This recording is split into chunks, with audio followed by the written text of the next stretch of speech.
Salut, est-ce que tu connais le concept de BAD? C'est l'acronyme de base autonome durable. Donc, pour faire simple, une habitation qui est autonome, dans laquelle au quotidien tu vas bien vivre, tout simplement parce que tu es autonome en électricité, en eau, en nourriture, et en cas de problème dans laquelle tu vas pouvoir te réfugier, toi, tes proches, pour tout simplement laisser passer la crise dans des bonnes conditions, en tout cas avec un niveau de confort qui est acceptable. Cette BAD, c'est tout simplement le Graal pour tous les autonomistes, c'est la maison dans laquelle je vis est une BAD. J'ai un très bon ami, Virgile, qui vit lui aussi dans une BAD, et ensemble, nous avons décidé d'organiser une grande conférence qui normalement était réservée aux membres de la communauté Apprendre, Préparer, Survivre, mais que je diffuse ici, grand public, sur YouTube. Dans cette conférence, on a expliqué comment trouver une BAD, ça se trouve pas n'importe où. Il y a des critères précis à respecter pour trouver vraiment l'habitation qui est déjà en partie autonome ou alors que tu vas pouvoir facilement rendre autonome. Donc c'est ce qu'on va t'expliquer dans cette conférence et on va aussi t'expliquer comment l'aménager étape par étape pour transformer une habitation classique en une BAD, ce fameux Graal de tous les autonomistes. Alors si le projet d'autonomie t'intéresse, si tu vis déjà dans une maison que tu aimerais transformer ou si tu cherches un nouveau logement, alors cette vidéo est pour toi. J'en dis pas plus, bon visionnage.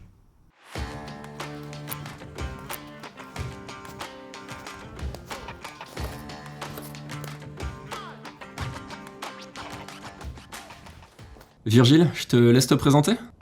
Moi j'ai 32 ans, on a acheté une petite maison il y a maintenant 6 ans, petite maison de campagne qu'on a acheté 65 000 euros avec nos économies, donc en nos deux noms, et qu'on a restauré depuis 6 ans, qui est maintenant une maison, je peux le dire, autonome et qui fonctionne.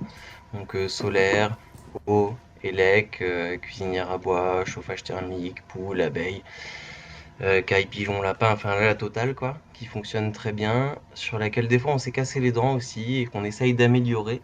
Donc moi c'est ça que je veux partager ce soir. Voilà, et donc le survivalisme, ça fait maintenant 10 ans que je m'y intéresse. Alors le survivalisme, pardon, à la française et pas à l'américaine, bien sûr, donc plus le côté en fait autonomiste. Voilà, on pourra parler de la protection aussi et de la défense du domicile, mais pas d'une défense active, surtout d'une défense passive.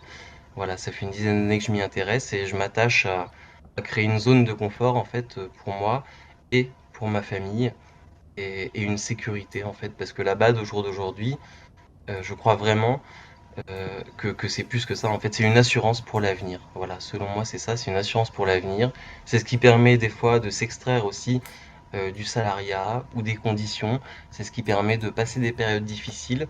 Et au-delà de survivre, c'est ce qui permet en fait de mieux vivre au quotidien. Enfin, nous, c'est comme ça qu'on le voit.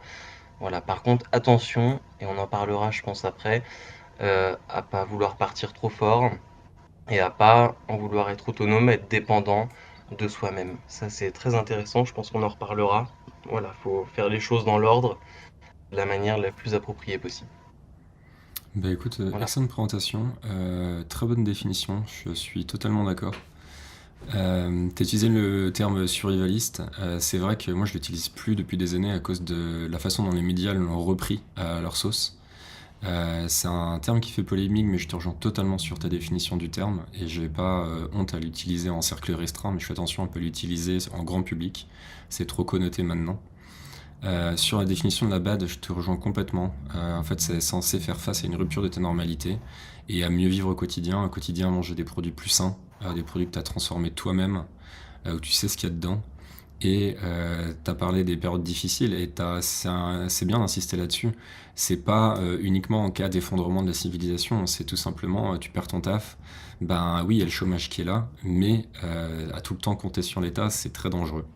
Et ça permet de faire face à des périodes compliquées. Euh, Très belle définition. Je dirais pas mieux. Le live de ce soir, il va se dérouler en 3 parties. Une première partie où Virgile va donner un petit peu les éléments clés pour une BAD efficace.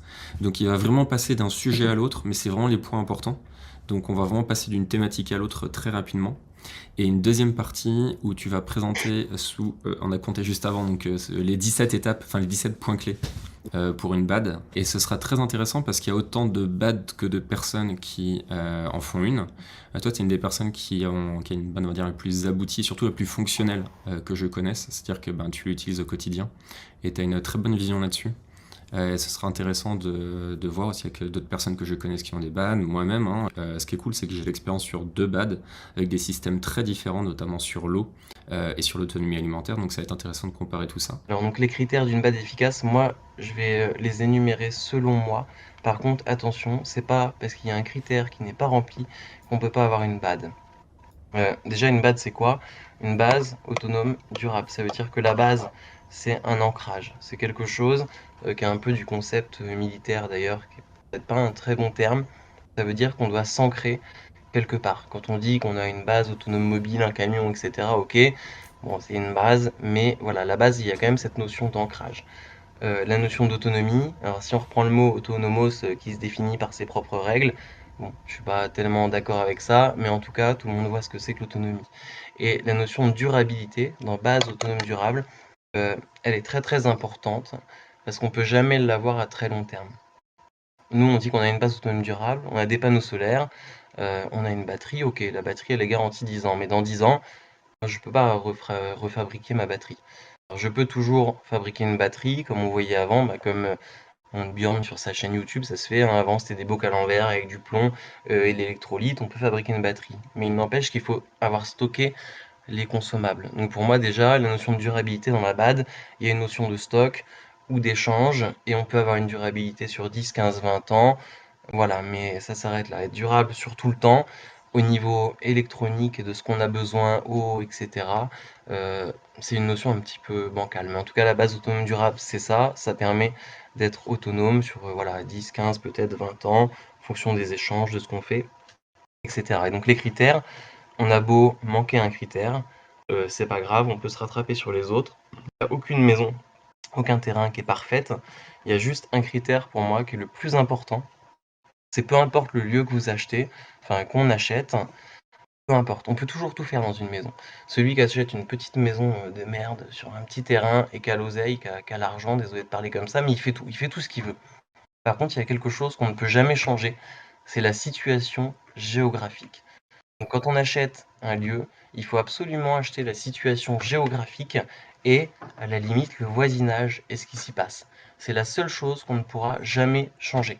Sinon, tous les critères qu'on va énumérer, si on les a, on peut les changer, on peut les améliorer, etc. Euh, le premier critère que moi j'ai mis, alors parce qu'il me tient un petit peu à cœur entre guillemets, c'est pas du tout en lien avec la, bah, si c'est en lien avec la BAD, mais c'est pas en lien avec la BAD pure et dure, c'est d'être en bonne santé. Voilà, parce que ça sert absolument à rien de vouloir faire une base autonome durable. Je veux dire, en fait, on fait ça pour quoi? Pour vivre longtemps. Voilà, c'est à ça que ça sert en fait, c'est pour avoir une sécurité, pour vivre longtemps. Ça sert absolument à rien de faire ça si on n'est pas en bonne santé. Ça, c'est hyper important, ça veut dire faire du sport, bouger. Je suis pas forcément le bon exemple, même si j'essaye, mais c'est vraiment le critère numéro un. C'est le critère d'ailleurs que j'aimerais le plus développer pour moi. Mais en tout cas, il faut être motivé aussi pour apprendre un maximum de choses. On peut toujours payer comme les riches qui ont des bunkers en Nouvelle-Calédonie, Nouvelle-Zélande, etc. On peut payer, on peut acheter un truc clé en main, il n'y a pas de problème. Mais si demain le système il déconne, on saura jamais comment le réparer, on saura jamais le gérer. Et ça, Ça, pour moi, c'est hyper important. c'est un point intéressant sur l'argent.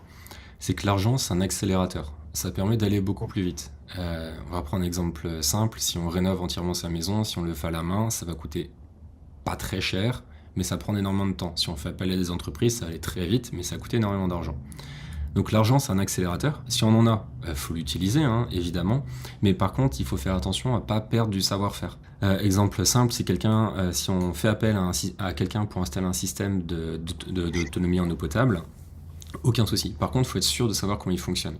Si demain le système a un problème, on ne peut pas se retrouver devant du jour au lendemain en se disant mince, comment est-ce qu'on fait? J'en ai aucune idée, j'appelle l'entreprise, peut-être que l'entreprise a fermé, peut-être qu'ils n'ont pas le temps de venir avant un mois.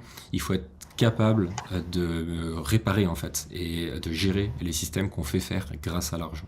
En tout cas, en termes de compétences, moi, des fois, j'ai pété les plombs sur des trucs, hein, sur ma voiture, sur les systèmes solaires et tout. Je me suis dit, vas-y, j'appelle un mec, le mec va venir réparer, et puis je vais payer, j'achète ma tranquillité.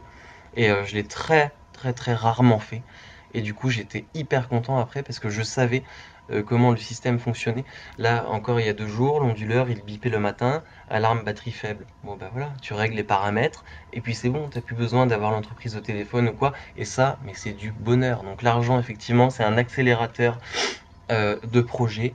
Par contre, le manque d'argent, je crois que c'est un accélérateur de compétences pour les gens motivés. Ça veut dire que les gens qui n'ont pas d'argent, ils vont justement s'intéresser au projet et s'ils sont motivés, vraiment c'est un accélérateur de compétences. Enfin, pour moi, selon moi. Après, de l'espace de stockage sous toutes ses formes. Pour moi, c'est vital. C'est vital. Nous, on a acheté une petite maison. Il y avait un atelier qui est là. Il n'y avait pas d'espace de stockage, donc on a dû le créer. Et de créer de l'espace de stockage cadastré, ça coûte assez cher. Donc s'il y a de l'espace de stockage qui est cadastré, c'est le top du top. Sinon, il faut le créer. Il faut de l'espace pour le bois, il faut de l'espace pour le copeau, il faut de l'espace pour les machines, il faut de l'espace pour les volailles, pour les outils. Il faut absolument de l'espace de stockage. Pour moi, c'est un critère numéro un d'une BAD efficace. Ça ne veut pas dire que si on n'en a pas, on ne pourra pas avoir de BAD. Mais en termes de durabilité, la BAD, elle joue quand même sur le stockage, sur certains points. Et donc, il faut de l'espace de stockage, ça c'est clair. Voilà, pour pouvoir anticiper. Après, il y a de l'eau. Mais peu importe la forme de l'eau, il y a 36 000 solutions pour pouvoir récupérer l'eau. En fait, quand on dit pour avoir une BAD, il faut absolument un puits. Ah non, pour avoir une BAD, il faut absolument des cuves à eau. Ah non. En fait, peu importe la forme de l'eau, on peut pomper dans les ruisseaux, on peut remonter avec des machines, il faut de l'eau. Donc il faut de l'eau qui tombe du ciel, il faut de l'eau qui jaillisse du sol, il faut de l'eau qui coule dans le ruisseau, peu importe, mais il faut de l'eau, ça c'est sûr. Peu importe la forme, et au jour d'aujourd'hui, on a des systèmes qui font qu'on arrive quand même toujours à en trouver plus ou moins partout. Voilà, mais l'eau, en fait, sans eau, il n'y a pas de vie. Toutes les maisons anciennes, elles sont construites là où il y a des puits. Donc c'est quand même pas pour rien. Il faut absolument de l'eau, peu importe la forme. Ça, c'est à la limite le premier critère avec la santé, selon moi. Mm. Du terrain adapté aux cultures, donc ça veut dire une bonne parcelle de terre, même si on peut toujours changer la nature du terrain, c'est quand même plus facile de cultiver sur un bon terrain que de cultiver à la plage, quoi. Voilà. Et Ça, ça c'est surtout prend en termes de temps. un temps fou à réhabiliter un terrain. Moi je vois, hein, je suis passé d'un terrain extrêmement caillouteux avec une couche de terre, de bonne terre de peut-être 15-20 cm. Dès que je creusais un tout petit peu plus, j'étais sur du caillou très dur. Planter des poteaux, c'était une horreur. Et là, je suis passé sur une terre d'une excellente qualité. Je plante des poteaux avec, j'ai oublié comment ça s'appelle, un truc que tu tournes comme ça, là. Arrière, Ah, c'est un bonheur, ça s'enfonce comme dans du beurre. Donc un terrain d'une excellente qualité, ça fait gagner un temps conséquent. carrément. Après, on peut toujours changer la nature du sol, il n'y a pas de problème, mais ça fait gagner du temps fou et surtout du terrain aussi en termes de surface. Au début, on avait le fantasme de vouloir acheter une BAD avec, enfin une maison, donc une BAD avec 5 hectares. Alors, on se disait, bah, il faut 5 hectares pour être autonome, il faut le coin de forêt, etc. et tout. C'était vraiment notre fantasme. Et on a fait un super coup sur la maison, mais il y avait que 2000 mètres carrés. Et bien, au jour d'aujourd'hui, je ne regrette pas. Alors, il faut la possibilité de pouvoir acheter du terrain plus tard, mais en fait, mais moi j'ai déjà trop à gérer, quoi. Si on veut un terrain, en tout cas, je parle propre, qui donne envie aux gens et avec une gestion optimisée, et ben nous, moi j'ai du terrain sur 2000 mètres carrés qui n'est pas utilisé. Pourtant, on a des ruches, on a des coureurs indiens, on a des poules, on a des pigeons voyageurs, on avait des cailles, on avait des lapins, on a un verger, on a plein de fruitiers. J'ai encore du terrain qui n'est pas utilisé. Alors, Hmm. sauf si on veut des gros animaux, en tout cas plus tard dans la gestion de la BAD, il faut la possibilité de racheter du terrain supplémentaire. Mais au jour d'aujourd'hui, sur 2000 mètres carrés, tu peux même faire un cochon, quoi. Et le cochon, ça nourrit mieux que certains ruminants. Donc il faut aller à l'essentiel sur certains élevages, et ça sert à rien de fantasmer la BAD avec effectivement 5 hectares, quoi. Nous, le banc, on le fait dans la vallée en bas, je le remonte, c'est à côté de chez moi. Voilà, faut arrêter ça, il faut peut-être voir plus petit et plus propre, selon moi en tout cas, et selon mes critères, parce qu'aussi quand on voit trop grand, on se dégoûte et on s'écœure. Être autonome, c'est quoi? C'est être dépendant de soi-même. Nous, chaque semaine, si on n'a pas vidé les toilettes, on peut pas aller chier. Si on n'a pas rentré de bois, on peut pas se chauffer. S'il y a une panne sur une houleur, on peut pas avoir des lecs. Enfin, c'est ça en continu. Donc faut arrêter aussi de voir les terrains de 5 hectares. Peut-être il y a un moment, il faut commencer petit, mais il faut selon moi la possibilité de racheter du terrain plus tard pour s'épanouir et s'agrandir. Voilà. C'est un très bon point. C'est juste qu'il faut centrer. sur les bonnes choses. Voilà. On sait qu'il y a des choses qui marchent sur des petits terrains et ça sert à rien d'aller s'étendre à avoir des chevaux. Enfin, selon moi, sauf si on est passionné de traction animale ou d'avoir des moutons, etc. Pour manger une fois par an. On peut faire des poules tout le temps, des pigeons tout le temps, on peut faire des cochons tout le temps. Il y a plein de choses qui sont données maintenant pour les petits espaces. Et moi, si j'avais 2 hectares là, eh ben, ils ne seraient pas gérés de la même façon. Ils seraient, je pense, beaucoup plus crado. Là, on essaie d'avoir aussi une chose propre. On en parlera après, ça fera partie du lien social. Mais j'essaie d'avoir quelque chose d'accueillant pour pouvoir convaincre les gens. Voilà, les gens, quand ils viennent, ils disent waouh, ah, c'est vrai que c'est pas mal, c'est joli. Et puis vos toilettes, ils sont beaux parce que les toilettes sèches, c'est pareil, il faut arriver à les convaincre. Voilà, quelque chose qui puisse amener à convaincre les gens. Parce que plus il y aura de gens qui feront ça autour de nous, et ben en fait, plus on sera en sécurité. C'est pas moi, Virgile, ou toi, ou machin, qui va créer sa zone de confort. Dans le lien social, c'est aussi une zone de confort qui s'étend avec les voisins. Et c'est important de planter des petites graines autour de soi. Et c'est pour ça qu'on s'attache à avoir plutôt moins de terrain et quelque chose de très propre et aussi de très productif. Le temps, il faut le passer à la production. Il ne faut pas le passer à l'entretien. Et ça, c'est très important. Tu parlais du fait que ça doit être, en fait, ça doit être beau, ça doit être sympa, ça doit donner envie. Et il y a une question qui est très importante, qui est un peu avec ça doit donner envie, c'est le choix des personnes avec qui on partage notre vie. Et il y a des personnes qui freinent des quatre fers. Et on est, comment dire, dans un couple, on peut pas être au même niveau. On peut pas avoir le même niveau d'autonomie, être prêt à faire les mêmes sacrifices et être prêt à descendre autant en confort. Parce qu'il faut être réaliste, plus on gagne en autonomie et généralement plus on perd en confort. Évidemment, si on a plein d'argent, on peut avoir un niveau de confort d'un appartement en centre-ville à la campagne. Mais il faut quand même accepter de perdre en confort. Et il faut que la personne qui partage notre vie, s'il y en a une, soit prête à un petit peu à ce niveau de sacrifice. Et la question, je vais te la lire clairement. Un choix important dont on parle peu, le choix de la personne avec laquelle on partage notre vie. Si c'est pas indiscret, y a-t-il une bonne complémentarité dans le travail entre Virgile / sa conjointe? Alors, oui et non. C'est-à-dire qu'on partage complètement le même projet, mais on n'est pas rentré du tout par la même porte d'entrée. Fallait que je me protège, fallait que je fasse une bad. Ma femme, elle est dans la partie écolo. Voilà, c'est son boulot, elle est à fond, c'est une militante, mais ça se joint. Moi, je fais des toilettes sèches pour si demain, il n'y a plus d'eau, alors maintenant on a de l'eau, bref, pouvoir aller chier. Elle les fait pour des raisons écologiques. Moi, je mets des panneaux solaires pour avoir de l'électricité en cas de problème. Elle les fait pour des raisons écologiques. C'est Et donc, exactement pareil ouais, chez c'est moi. assez intéressant. Ouais. Donc, quelque part, on se rejoint par là, on n'a pas la même entrée du tout avec le survivalisme, mais on se rejoint complètement. Après, en termes de motivation, j'ai souvent voulu prendre la main sur les choses et je pense que j'ai eu tort. J'aurais dû lui laisser sa place directement sur certains projets. Mais moi, j'aime bien contrôler les choses. Alors je dis, bah non, on ferait plutôt ci, plutôt ça, etc. Et donc on partage les tâches. Mais maintenant, j'essaie de lui donner plus la main sur des projets et que elle se sente, qu'elle se sente maîtresse en fait de son projet. C'est ce que je fais de plus en plus. Elle dit, bon, bah, c'est moi qui fais ça. Et moi, je sais que à la limite, c'est pas comme ça qu'il faut faire. Mais tant pis, je ferme ma gueule et je la laisse faire. Comme ça, bah, elle est dans son projet et elle se rendra compte elle-même de ses expériences. Donc on partage quand même ça. Et de plus en plus, alors il y a eu un grand haut, on partageait à fond. Un facteur limitant, on en parlera, il Ah y a bah, l'enfant. Bon, ça a j'allais été te important. rebondir là-dessus juste Ah bah, après. Mais les finances partielles. avant de passer Mm. là-dessus, c'est intéressant comme question, tu as totalement raison à la croisée des chemins. C'est marrant parce qu'on s'est pas synchronisé avant, mais c'est exactement ça de mon côté. Et on arrive à se rejoindre, mais par exemple sur les poules, moi l'intérêt des poules, c'est d'avoir des œufs. Elle, son intérêt, ce sera sympa pour les enfants. Le fait d'avoir son potager, moi l'intérêt c'est d'avoir de la nourriture. Et je sais d'où elle vient, et je sais qu'elle est juste à côté. Si demain les supermarchés sont plus là, j'ai ma nourriture. Et elle, c'est on va manger des produits bio et sains. Et c'est intéressant. Puis tu parlais d'implication de la personne dans le projet, ça c'est primordial. Et donc surtout, quand on crée une bad, c'est bien d'aller convertir entre guillemets les gens, de discuter, d'échanger, mais il faut surtout être modéré. Faut C'est faire hyper vachement important gaffe. pour le lien social. Ouais. Voilà, ouais, Surtout c'est clair. quand on arrive dans un endroit, généralement une bad, c'est à la campagne.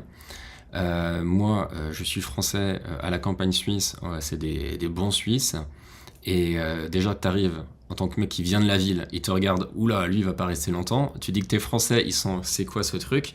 Et si on commence à vouloir faire du prosélytisme, ça peut très mal passer. Donc vraiment y aller tout doucement. Moi ce que je faisais, c'est qu'une fois que j'avais mes premiers œufs, bah, je faisais des crêpes, j'apportais les crêpes aux voisins. Ah, t'as tes poules? Ah bah oui, je fais mes œufs avec des poules. Ah, intéressant. Et y aller vraiment tout doucement sur ce genre de truc. J'ai mis dans mes points des voisins bricoleurs et aidants, parce que c'est pareil, ça fait partie d'un cliché. Moi, quand je voulais acheter, en fait, je voulais pas de voisins.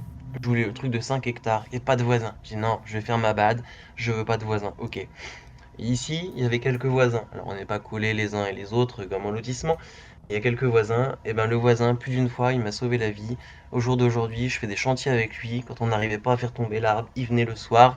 Donc des bons voisins, ça change tout, mais c'est assez dur quand même d'en être sûr en fait avant d'aménager. Il y a différentes façons de prendre les gens. C'est sûr que si t'es bête et borné, bon bah ça va pas marcher. Par contre, bah voilà, savoir s'adapter pour créer des voisins à son image, ça c'est très important. Et en tout cas, d'avoir des voisins, pour moi au jour d'aujourd'hui, c'est une des clés, alors que c'est pas du tout ce qu'on présente sur les réseaux. C'est le truc de 5 hectares sans voisins, et ben moi je suis pas du tout d'accord. Moi, ils m'ont servi énormément de fois. Et à la limite, les gens avec qui je fais le plus d'autonomie, bah, c'est mes voisins en fait. C'est mes Non, puis c'est voisins, la alors peut-être pas toujours complémentarité. leurs Moi là actuellement, j'ai pas le temps d'avoir des ruches. J'ai des ruches chez moi, mais j'ai pas le temps de les mettre en place. J'ai trop de trucs à faire. J'ai un voisin qui a des ruches. Bah du coup, il me fournit du miel. Lui, il a pas de poule, ça l'énerve. Il en a eu pendant 30 ans. Bah moi, je lui passe des œufs. Donc c'est aussi très bien pour la complémentarité. Être propriétaire, locataire, crédit. Ça, c'est un critère numéro un pour moi. Alors c'est un peu facile parce qu'entre guillemets, on l'a fait. Euh, mais le critère donc sur la propriété, pour moi, c'est d'être propriétaire. Alors je sais que c'est pas pareil en Suisse, tu pourras expliquer. Parce que en fait, si t'es pas propriétaire, si t'as un crédit, je sais que c'est pas facile pour tout le monde, attention, on est obligé de passer par le crédit. Que le crédit, c'est la mise en esclavage des peuples en fait. Et donc nous, on a fait le choix plutôt d'acheter une petite maison, donc 65 000 à deux, sans crédit, plutôt qu'une grosse maison avec crédit. Même quand on a acheté au niveau de la banque, on avait les sous, mais ils insistaient même pour qu'on fasse un crédit. On a dit non, non, on veut pas. Et au jour d'aujourd'hui, bah, c'est super parce qu'en fait, si demain moi je perds mon boulot, si ça va pas, j'ai pas de crédit, j'ai pas de facture d'élec, j'ai pas de facture d'eau. Ok. Bah, par contre, j'ai une bonne assurance, on pourra en parler. J'ai pris une assurance au max du max. Ça sert à rien de faire ce qu'on fait si on a une assurance de merde. Voilà, l'assurance, je l'ai mis au plafond du max du max. Mais j'ai pas de facture et ça, c'est super. Alors, je sais que c'est pas facile pour tout le monde.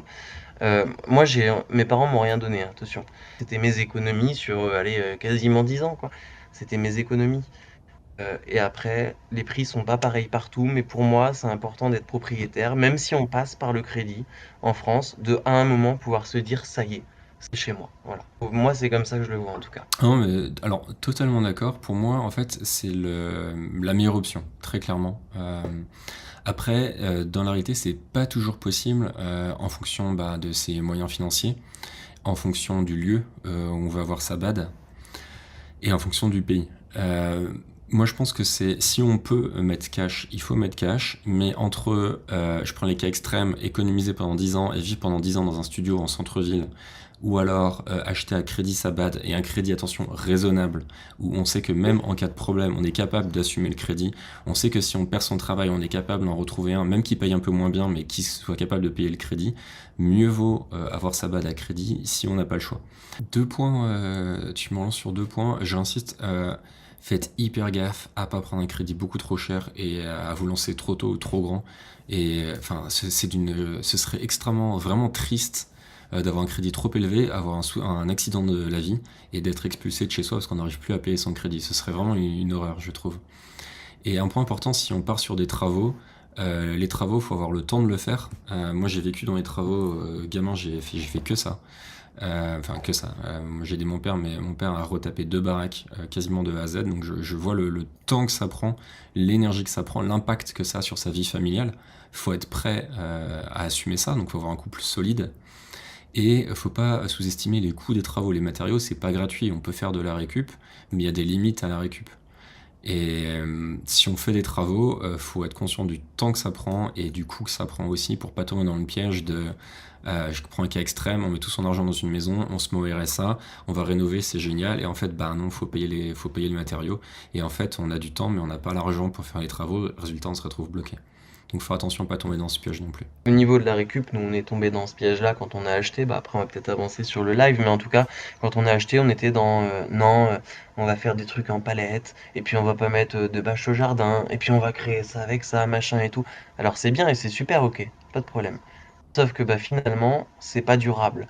Et des fois il faut mieux mettre l'argent une fois pour ne pas y revenir, quoi. Ça c'est clair. Au niveau du traitement xylophène pour traiter ton bois de charpente, au niveau du delta, on a un poulailler semi-enterré, on aurait dû mettre du delta. Bref, il y a un moment, il faut peut-être mettre les moyens et se donner les moyens de ne faire les choses qu'une fois. Nous, on est tellement revenus sur les choses parce qu'on avait voulu faire en récup, et donc finalement, on y a laissé plus d'argent, plus de temps, plus d'énergie.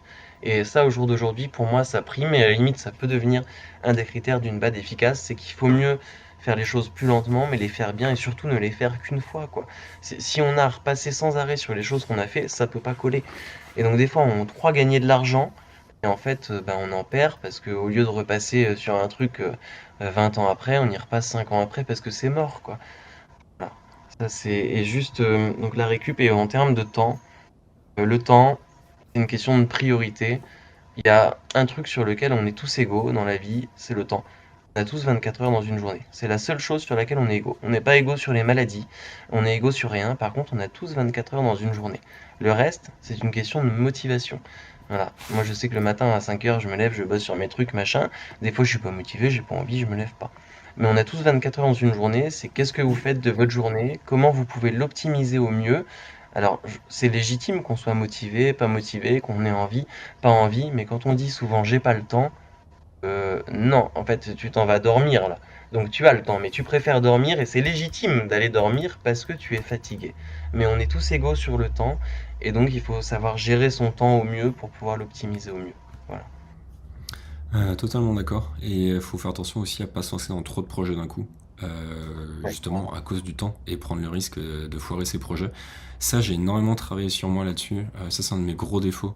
C'est que je suis chaud pour faire beaucoup trop de trucs.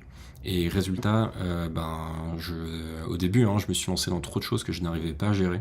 Je suis Euh, d'accord, à un moment, on a fait trop de choses trop vite, et moi, je pense qu'à un moment, à vouloir faire une BAD trop vite, trop efficace, j'aurais pu exploser ma famille. Et à quel prix? Au prix d'une maison autonome, et je perds ma famille. Enfin, donc on a réduit, maintenant ça fonctionne, on se concentre sur l'essentiel, mais effectivement, il faut savoir gérer son temps, et aussi ben, passer du temps avec ses proches, quoi. Ça, c'est clair. Power rétro, je sais pas ce que ça veut dire. Qui dit pour être autonome, donc il précise produire, entretien et être salarié en plein temps. Est-ce que c'est possible? Pardon, Alors, c'est Coralie ici. Alors, c'est compliqué. Moi, c'est intéressant parce que j'en parle pas souvent. Là, moi, je suis en train de me faire un peu dépasser entre mes enfants, le projet APS, qui est maintenant c'est du salarié en plein temps quasiment, le projet APS. Maintenant, c'est devenu une maison d'édition. Enfin, les livres que tu vois derrière, c'est pas possible. Je peux pas faire ça le soir une fois que les enfants sont couchés. C'est vraiment compliqué. Il faut faire des choix. Et soit on a un emploi à temps plein et on limite ce qu'on peut faire d'un point de vue autonomie, soit on considère que, et là c'est plutôt ton cas Virgile, j'ai l'impression que ce qu'on a mis comment dire, que les efforts qu'on a mis en autonomie nous permettent de travailler moins et de ne pas être employé à 100%. C'est deux choses un peu différentes. Honnêtement, j'aurais un boulot qui me plairait pas. Je réduirais mon temps de travail pour passer à 50% par exemple et me concentrer davantage sur mon autonomie pour dépenser moins d'argent.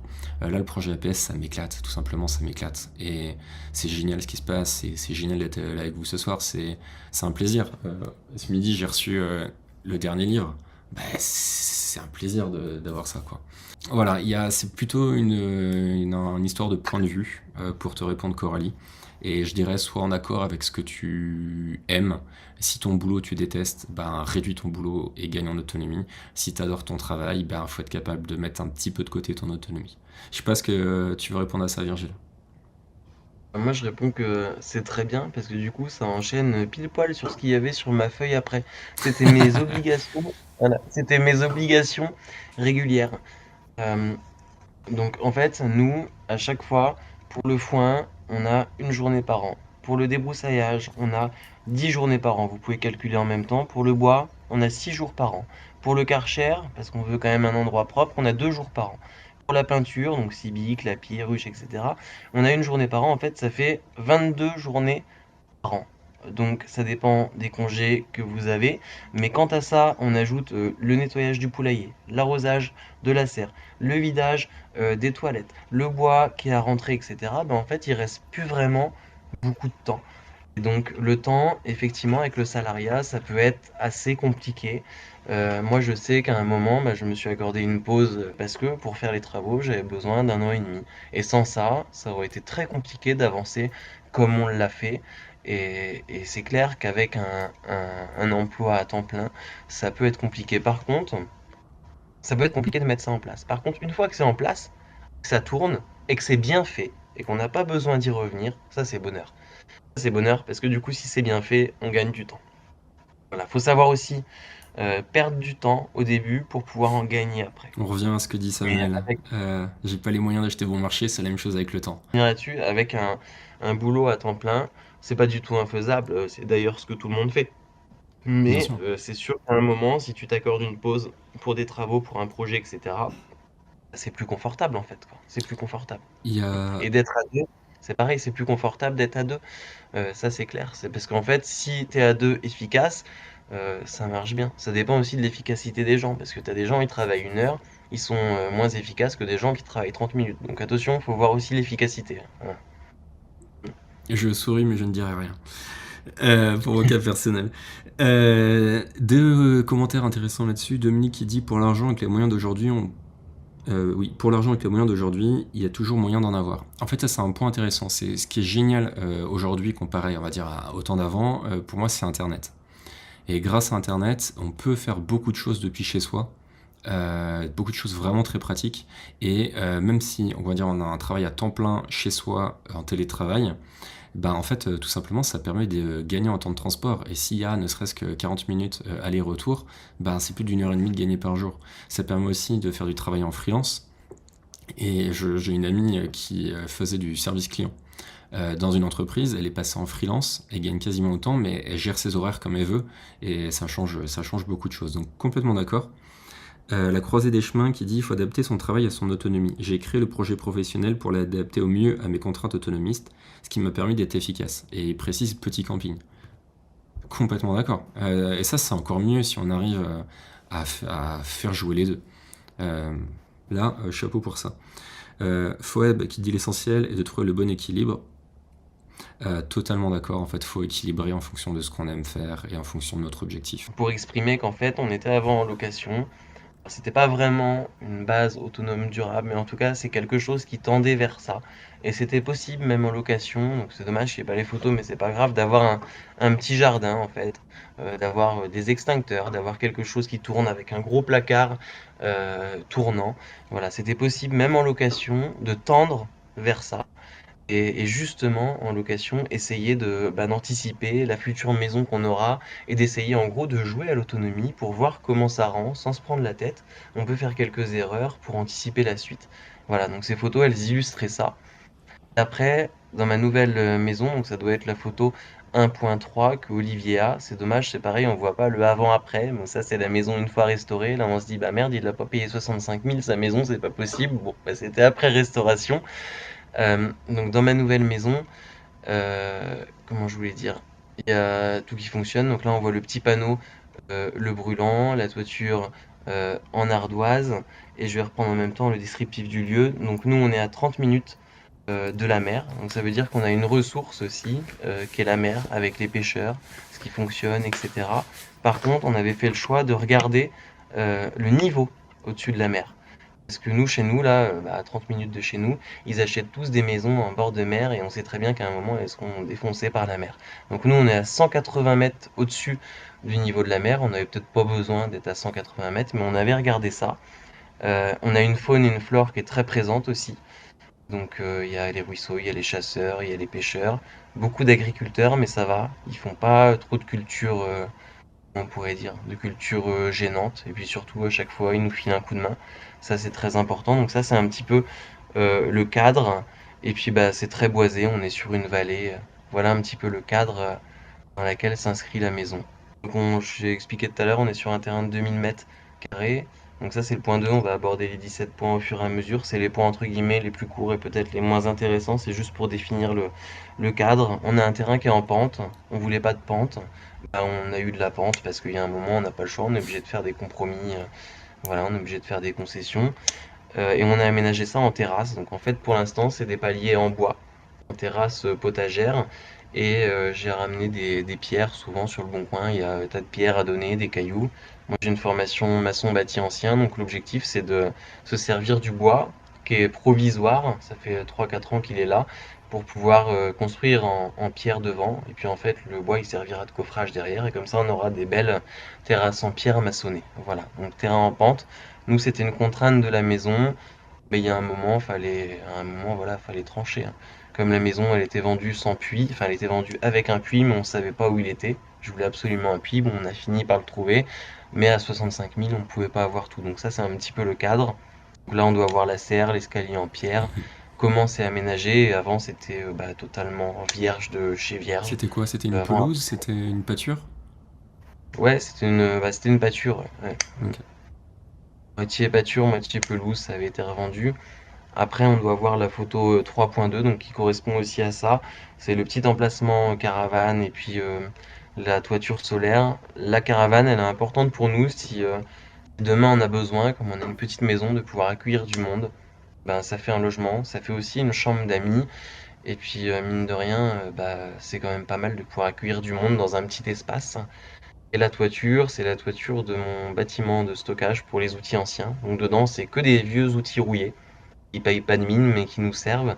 Et elle a été optimisée pour capter les soleils d'hiver. On voit bien, ça fait un bâtiment qui a une drôle de gueule. En fait, le toit, il est bien droit. Parce que en été, avec les panneaux solaires, on a bien trop de soleil, on peut passer au four électrique, on pourrait même mettre les radiateurs électriques en été, il n'y a pas de problème. Mais en hiver, on n'en a pas assez. Donc si le soleil en hiver, il est plus bas et qu'on optimise la toiture, qu'on la met quasiment droit, comme le panneau solaire thermique, et ben on optimise en fait le fait de production. Et ça, c'est très intéressant, voilà, pour justement avoir un peu plus de soleil en hiver. Après, ça doit être le point 4, hein, donc c'était pour illustrer la maison qu'on avait achetée, comme je disais tout à l'heure, sans crédit, hop, maison en pierre, ouverture, il y a des ouvertures seulement au sud. Ça, c'était très intéressant aussi pour moi, non seulement d'un point de vue cambriolage et protection, parce qu'on sait qu'on n'a qu'une seule façade à gérer, et d'un point de vue aussi énergétique. Les maisons bioclimatiques, au jour d'aujourd'hui, on sait qu'elles ont que des fenêtres au sud, elles sont semi-enterrées. Bon bah nous en fait c'est ce qu'on a, elle est semi-enterrée, on n'a que des fenêtres au sud. C'est une vieille maison, mais qui avait un potentiel de dingue. Voilà, et je laisserai que des fenêtres au sud. Il y a... C'est hyper important pour nous. Il y a un étage, deux grandes chambres, rez-de-chaussée, là la cave derrière, alors qui est semi-enterrée, du côté là, l'atelier, là où on avait fait une petite armurerie, bref, local stockage, chibi, etc. La totale. Voilà un peu comment ça se définit. Et l'extérieur, on a monté donc le local solaire, un petit abri à bois aussi en plus, parce qu'on n'avait pas beaucoup de place, de 5 mètres cubes. 5 mètres cubes, normalement, ça nous fait une saison, si c'est une bonne saison, donc un hiver. Sinon, avec le gamin au début, forcément, on brûlait plutôt 8-10, mais voilà, c'est un petit hiver, 5 mètres cubes. Et le reste, il est sous l'eau parce qu'il faut à chaque fois qu'il prenne la flotte, etc. Et on le bâche quand on a besoin, et après on le rentre au dernier moment avant l'hiver. Voilà, donc tout à l'heure on parlait du stockage. Moi, ce que je regrette, on ne pouvait pas tout avoir encore une fois avec le prix qu'on a mis, c'est de ne pas avoir assez de bâtiments de stockage parce qu'on a été obligé de les créer et parce qu'on sera obligé d'en créer d'autres. Donc ça coûte financièrement, ça coûte du temps et ça coûte de l'énergie. Par contre, on a un petit cocon qui est plutôt pas mal. Voilà. Après, Je réinsiste sur les caves. Si vous avez, alors si vous n'avez pas de cave, c'est pas, vous avez pas, enfin comment dire, c'est bête de pas acheter juste pour ça. C'est pas un critère absolument obligatoire, mais une cave, c'est assez incroyable en termes de conservation de la nourriture. Avoir un endroit qui est à température à peu près constante toute l'année, c'est vraiment génial. Dans mon ancienne maison, j'avais pas de cave, le sol était beaucoup trop rocheux pour ça. Et du coup, je stockais une partie de mes stocks au grenier, mais du coup, l'été c'était très chaud et l'hiver on descendait à jusqu'à -5, -6 pendant plusieurs jours. Donc je pouvais pas tout stocker à cet endroit-là. Stocker des aliments à l'endroit où on vit, c'est souvent un peu trop chaud, notamment pour tout ce qui est légumes. Donc une cave, si vous pouvez en avoir une, c'est vraiment un vrai plus. Les risques, c'est très important de les évaluer. Ça veut dire, est-ce qu'on est en zone sismique? Est-ce qu'à un moment, je suis en zone inondable? La voisine, tous les hivers, elle est inondée. Elle a 1 mètre d'eau dans sa maison. Si quand tu achètes une maison pour faire une batte, tu vois pas ça, bah, Il t'es y mort, quoi. a, ouais, c'est ce que je veux dire. Il y a des risques où on peut faire avec, et il y a des risques clairement on ne peut pas. Et bah, j'allais parler des risques inondation. C'est beaucoup trop dangereux. Ça sert à rien d'être parano. De toute façon, on ne trouvera jamais de truc en France où il n'y a pas de centrale nucléaire, sauf le tout bout de la Bretagne à la limite, mais avec les vents, voilà. Ça sert à rien d'être parano, mais il faut quand même avoir conscience de ça et bah, pour pouvoir anticiper, en fait, quoi. Voilà. Alors, il y a trois, je dirais, il y a trois éléments pour se renseigner. Le premier, il y a un site du gouvernement qui donne les zones à risque. J'avoue que j'ai oublié le nom. C'est regarder dans les actualités. Donc Google Actualités, on tape le nom du village et on voit ce que ça donne. Ça permet aussi de regarder en termes de faits divers. Si c'est un endroit avec trop de faits divers, c'est pas une bonne chose généralement. C'est pas un bon indicateur pour la population. Et ensuite, c'est demander aux voisins. Alors, histoire improbable qui ne peut arriver qu'en montagne, il y a 5 6 ans, quand je cherchais à acheter ma première bed, on avait trouvé avec ma femme une maison vraiment pas chère. Et on était tombé amoureux de cette maison. C'est un endroit assez haut dans la montagne avec une vallée incroyable, vraiment idyllique à côté. Et on était hyper motivés. Surtout à un prix qu'on trouvait vraiment super accessible. Et en fait, on a posé quelques questions aux voisins. Et les voisins nous expliquaient que la maison, il n'y avait pas de soleil direct en hiver. Et on demandait s'il était vraiment sûr. Il dit oui, oui, la montagne qui est à côté, là, l'hiver, le soleil est plus bas. Et ben en fait, vous n'avez pas de soleil sur la maison l'hiver. Et donc il y a une application sur internet qui permet d'estimer l'ensoleillement d'un endroit et qui fonctionne avec les déclinaisons du terrain. Et effectivement, cette maison, l'hiver, pendant un mois, il n'y avait pas un seul rayon de soleil qui touchait la maison. Clairement, psychologiquement, je suis sûr que c'est un impact et on l'a pas pris à cause de ça. Donc faut pas hésiter à réfléchir un peu en dehors de la boîte pour identifier les risques. Et je suis très très content d'avoir pu parler à un voisin qui m'a signalé ce risque parce que je pense que c'est déprimant au possible de vivre dans ce genre d'endroit. Donc il y a ça. Après, donc ça, c'était les risques. Au niveau plantation, nous, on a une haie comestible. On avait commencé dans un petit délire là de forêt comestible et puis on a tout arraché parce que ça marchait pas. On n'a pas beaucoup de place, donc on a fait une haie comestible. On a des intercalaires, donc on a des grands arbres comestibles. Entre deux, on a des petits buissons comestibles qui sont par deux entre chaque grands arbres. Et puis bah, au sol, forcément, les fraisiers, les framboisiers, etc. Cette haie, elle commence à bien pousser, elle commence à être pas mal.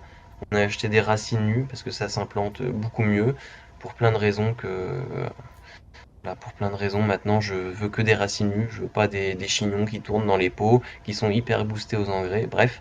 Donc ça s'implante très bien, ça nous protège des vents du nord, parce qu'on a beaucoup de vent nous ici au nord, ça soulève les coulées d'air froid, et ça nous cache aussi la serre du visuel sur un petit chemin de randonneur, mais voilà, ça nous cache aussi la serre des gens. Donc on a une grande écomestible qui est là-haut, qui a pas vocation à être productive à fond, à fond, à fond, à fond. La première vocation, c'est de nous cacher et de nous protéger des vents du nord. Par contre, elle produira forcément. Là, après, on a plusieurs arbres qui sont isolés, qui eux ont vocation à produire, donc on taille chaque année.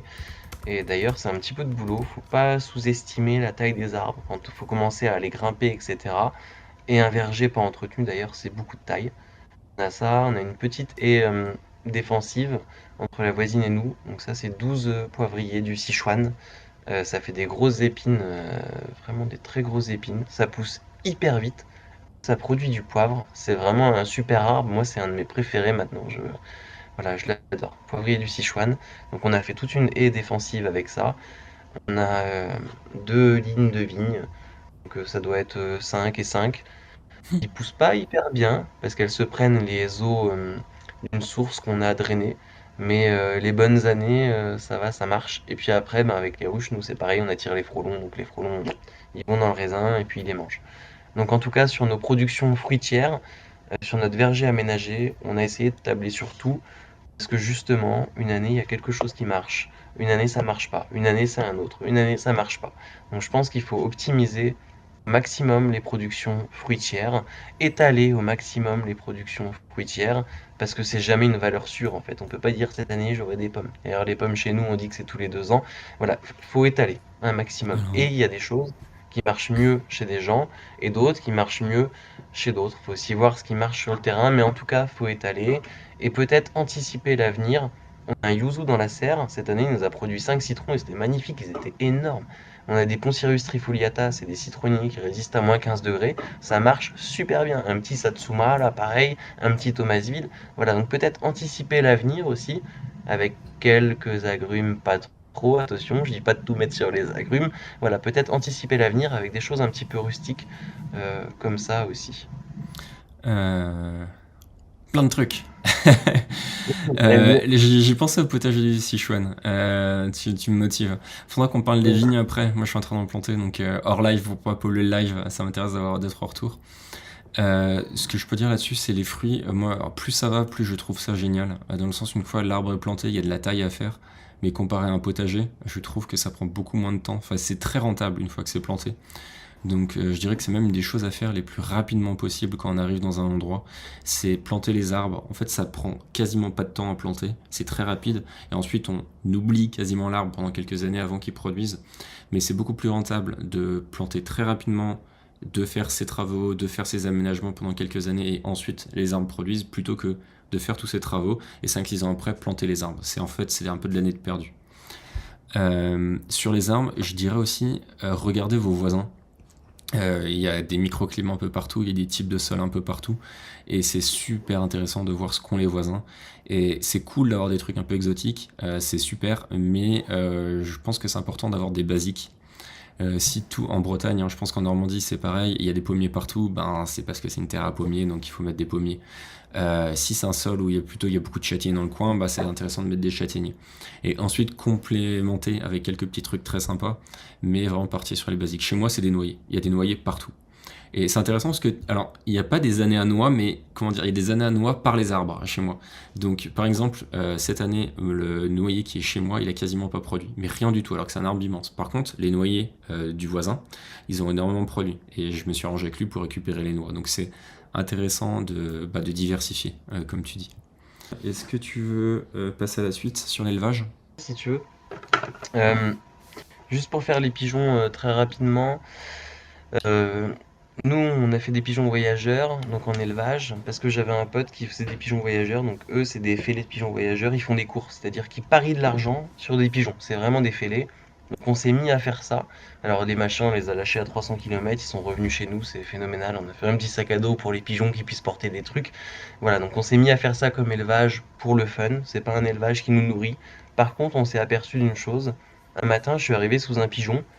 Putain, je dis, c'est quoi ça? Il y avait un poussin.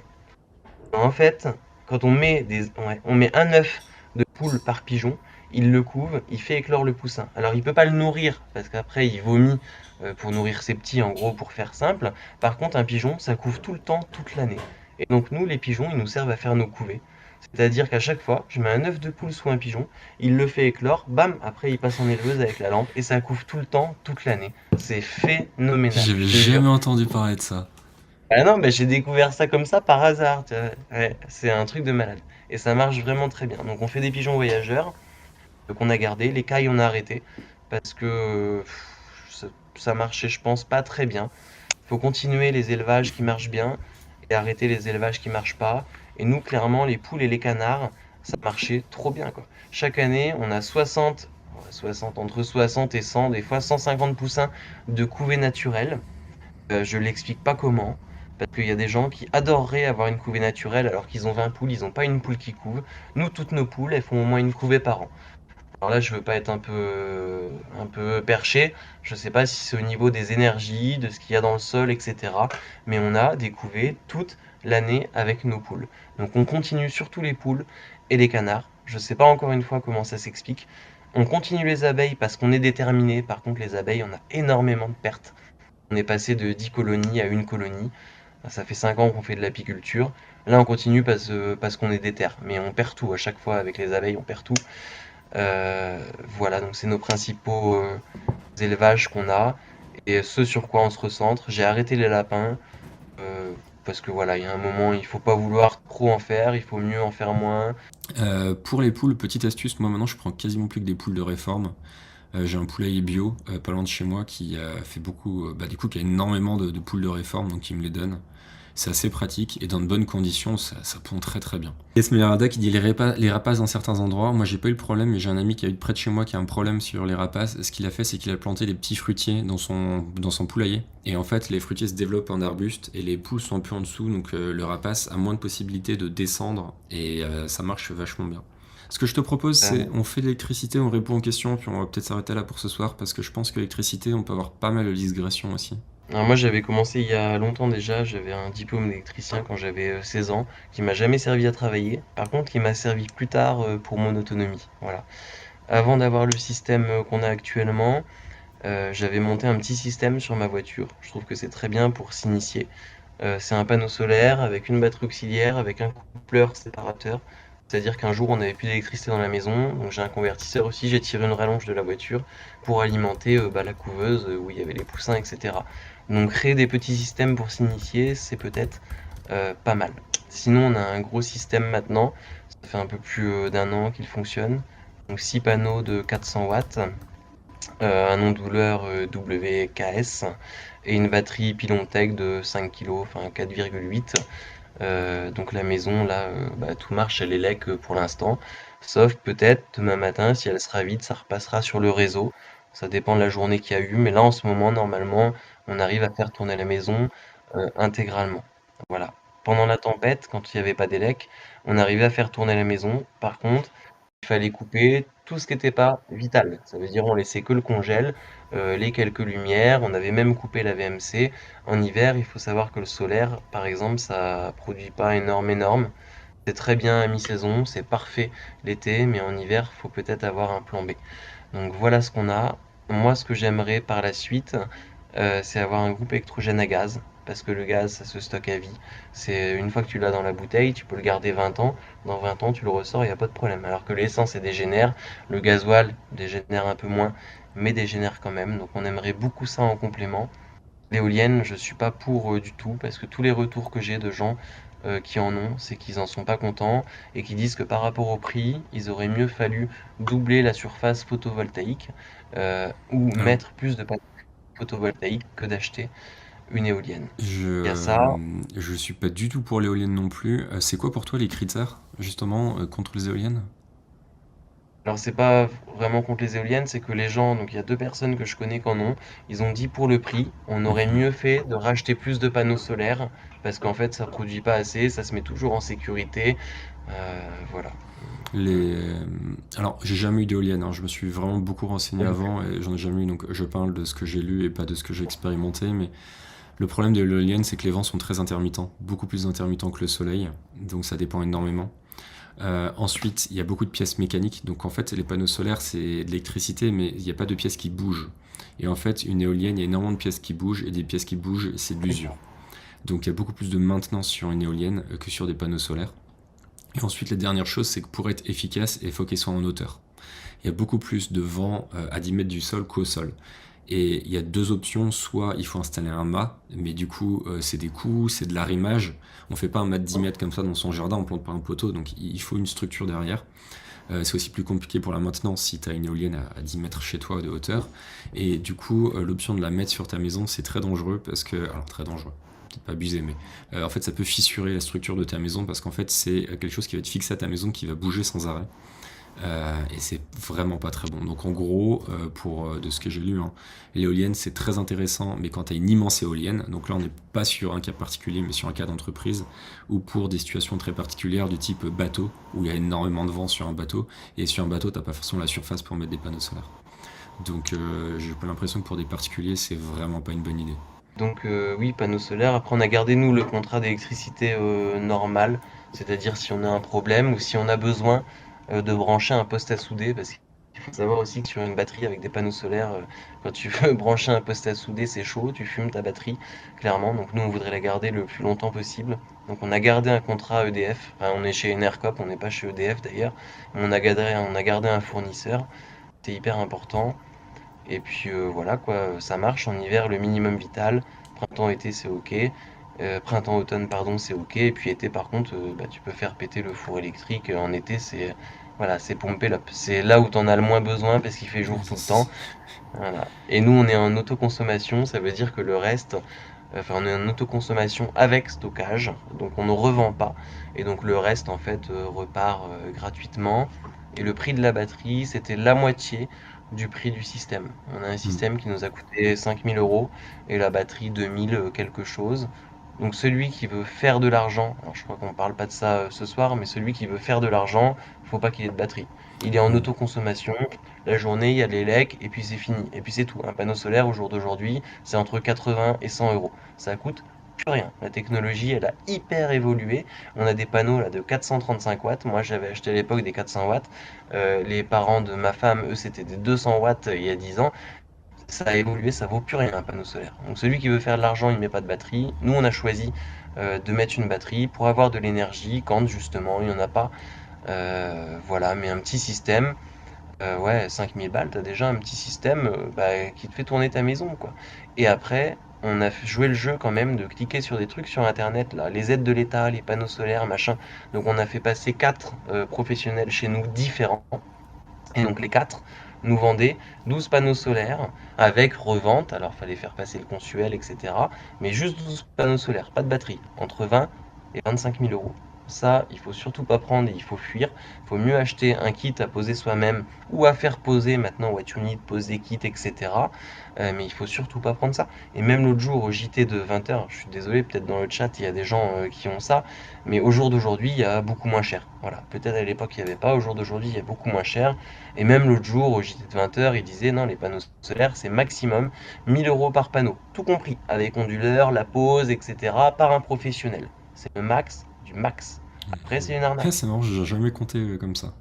Le solaire, j'ai l'impression que c'est un des endroits où en fait tu investis dans ton autonomie le plus d'argent, à part l'achat de la BAD, et où tu as plus vite fait de faire des erreurs en termes de dimensionnement et en termes de prix d'installation. Je Euh, dirais, ouais, je dirais plutôt l'eau. Alors ce sera peut-être un prochain sujet, ah mais ouais? à mon avis on fait beaucoup plus d'erreurs sur l'eau et ça coûte beaucoup plus cher. Ah, ok, Mais par contre intéressant. c'est les deux, par contre c'est les deux postes effectivement sur lesquels on peut faire le plus d'erreurs et qui sont les plus chers. On est d'accord. Alors, un point sur les installateurs. Alors, si vous voulez installer vos panneaux solaires, bah, c'est une excellente idée. Moi, c'est le seul truc où j'ai pas osé le faire. J'en ai une famille où on m'a toujours appris à tout faire, mais vraiment tout faire, sauf l'électricité. Je sais pas pourquoi. Je viens d'une famille de flippés d'électricité, et du coup, ils m'ont un peu contaminé, donc je suis passé par un installateur. Ce que je vous recommande, bah, comme a dit Virgile, c'est de ne pas aller sur Internet parce qu'en fait, les entreprises qui sont sur Internet pour te vendre des panneaux solaires, ils marchent à la commission et en fait, pardon, ils marchent aux aides de l'État. Donc, ce qu'ils vendent, c'est surtout les aides de l'État à vendre par l'électricité. Et c'est le genre de personnes qui un coup vendent des aspirateurs, un coup vendent des panneaux solaires, un coup se mettent aux boutiques de vaporettes là qui ont explosé ces quelques années, qui un coup vendent du cannabis légal. Enfin, en fait, c'est des personnes qui recherchent l'argent et qui sont pas forcément formés sur le produit. Moi, ce que je conseille plutôt, c'est d'aller voir les électriciens et en fait de faire installer ces panneaux solaires par un électricien où l'électricien connaît d'anciens collègues qui ont switché et qui du coup sont maintenant installateurs, mais qui à la base étaient électriciens et qui avaient des entreprises de travaux électriques. Moi, c'est ce que j'ai fait pour mon cas. Je suis passé par l'électricien du village qui m'a recommandé un de ses collègues. Ils se sont associés à deux, ils ont fait une entreprise et du coup, ils installent ensemble les panneaux solaires. Et lui, son collègue installe les panneaux solaires et lui fait les branchements derrière. Et tu passes par quelqu'un du village et ça se passe beaucoup mieux. Il y a des boîtes locales maintenant qui en font et c'est super quoi, de plus en plus d'ailleurs. Et ça vaut le coup d'aller chercher un artisan, même s'il est à 50 km, qui fait ça plutôt qu'un mec qui démarche sur Internet. Enfin, de toute façon, un bon artisan, il a pas de temps et c'est toi qui le cours après. Vraiment, Ouais, c'est un critère. exactement. Ouais. Un dernier truc sur l'énergie solaire. Après, on va passer aux questions-réponses. Il y a un truc qui est, comment dire, il faut dimensionner son installation solaire en fonction de sa consommation. Ça, c'est, on va dire, la base. Il ne faut pas prendre un truc sur Internet parce que l'installateur te propose ça. Il faut d'abord savoir ce qu'on consomme. Mais ce que je recommande avant ça, c'est d'essayer de consommer le moins possible. Et ça passe par changer. Changer par exemple ses vieux appareils, voir si on peut pas enlever des appareils, voir si on peut pas changer des choses. Si on a du chauffage électrique dans toutes les pièces, bah, avoir un poêle à bois, ça te permet de réduire mais très très significativement ta facture d'électricité et du coup tu vas pouvoir avoir une installation solaire moins grosse et du coup la payer moins cher. Donc c'est toujours intéressant quand on a une installation solaire, surtout quand on a une démarche d'autonomie, d'essayer de réduire d'abord sa consommation électrique avant d'adapter sa production d'électricité à ça. Et juste pour finir sur le solaire, c'est en complément, c'est-à-dire qu'on peut pas avoir du solaire avec full radiateur électrique, voilà, c'est en complément. Nous, on a le solaire parce que on a une faible consommation, parce qu'on a une cuisinière à bois, parce qu'on a un panneau solaire thermique, voilà. Mais effectivement, il faut réduire ses consommations. C'est un ensemble en fait de facteurs qu'il faut arriver à gérer pour que la maison, le cerveau de la maison puisse marcher. Voilà. Euh, Mm. J'ai un cas très concret là-dessus. Mon ancienne baraque, 1000, un peu plus de 1200 mètres dans les montagnes suisses. Et l'hiver, mais vraiment moins 10 degrés pendant un mois, hein, c'est pas des blagues, il y avait vraiment moins 10 degrés pendant un mois avec beaucoup de neige. Du coup, la maison est en hors-gel à 12 ou 13 degrés. Quand j'étais là, donc poêle à bois, donc en fait les chauffages électriques ne s'allumaient pas. Par contre, quand je partais en vacances, quand je partais en week-end, bah, je voyais ma consommation électrique qui monte à des sommets et ma production solaire. Et quand je n'étais pas là, à cause de ces radiateurs électriques, je pense que j'étais peut-être en hiver à 5 ou 10% d'autonomie électrique. Enfin, ça peut pomper une installation solaire, les radiateurs, c'est assez hallucinant. En fait, de manière générale, l'électricité est très très peu efficiente pour produire de la chaleur. Donc toutes les applications électriques qui produisent de la chaleur, grille-pain, bouilloire, four électrique, ça bouffe une quantité hallucinante d'énergie. Jérôme qui dit: j'achète une maison ancienne en campagne avec un grand terrain qui va nécessiter de nombreux travaux. Je suis bricoleur et je vais réaliser une grande partie des travaux. Nous souhaitons rendre cette maison la plus résiliente possible. Ma question: quelles sont les étapes à ne pas manquer et quelles choses à prévoir en priorité? Si, c'est à moi de répondre. Ben, moi, si je juge, en tout cas par rapport à moi, ce que j'ai loupé, parce que c'est simplement en fait ce que je peux dire, moi, ce que j'ai loupé, c'est de pas passer des fourreaux d'avance. C'est-à-dire que quand la pelleteuse était là, j'aurais dû passer un fourreau d'avance pour le solaire, un fourreau d'avance pour l'eau. J'aimerais bien avoir un robinet d'eau dans mon jardin maintenant. Et bah du coup, il faut que je refasse passer la pelleteuse. Donc les fourreaux d'avance, faut anticiper en fait. Voilà ce que je voudrais dire, les étapes à pas louper, c'est d'anticiper les projets que tu feras après et de voir grand. Je dis pas de les faire maintenant, je dis juste d'anticiper en termes de travaux pour ne pas revenir sur des choses que tu as déjà finies. Parce que si tu repasses sans arrêt sur tes finitions, il y a un moment, bah t'es foutu quoi. Donc il faut absolument anticiper quel projet tu veux plus tard.